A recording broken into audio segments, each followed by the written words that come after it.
ලංකාවට දැන් මේ තියෙන එක හඳුනාගෙන තියෙන්නේ ට්‍රොපිකල් ડિප්‍රෙෂන් එකක් විදිහට.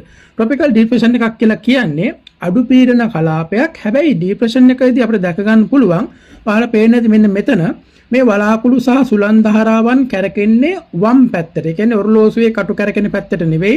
දැන් කටු කැරකෙන්නේ 1 2 3 4 එහෙමනේ. අනිත් පැත්තට තමයි කැරක. අපි දැන් ඔරලෝසුවක් කියලා එතකොට 11ට එනවා 10ට එනවා 9ට එනවා අන්න එහෙම තමයි කැරකෙන්නේ. මෙන්න මේ වගේ වම් පැත්තට තමයි කැරකියන්නේ. ඉතින් මම තව උදාහරණයක් පෙන්නන්න මීට පහලින් තියෙනවා ජනා කියන සිලිකුණාටුව. ඉතින් එතෙන්දී ඔයාලට දැක ගන්න අවස්ථාවක් ලැබෙයි. ඔයාලට පේන ඇති මෙන්න මෙතන මේකේ සුළං ධාරාවන් කැරකෙන්නේ දකුණු පැත්තට. ඒ කියන්නේ ඒක ටොපිකල් ස්ටෝම් එකක්. එහෙම නැත්නම් ඒක අපිට සිලිකුණාටුවක් විදිහට හඳුන්වන්න පුළුවන්. හඳුනාගත් ඒකට නමක් දාලා තිනවා ජනා කියලා. හැබැයි අපිට අවිල්ලා තියෙනකට තාම නමක් දාලා නැහැ. මොකද ඒක වර්ධන අවධියේ තියෙන්නේ. ඉතින් එක එක වර්ධන අවධීන් වලට ලක් වෙනකොට ඒකක දාලා විදිහට නම් දානවා. ඉතින් මේකට තාම නමක් නැති වුණාට මම දැන් හැඳුන්නේ වලට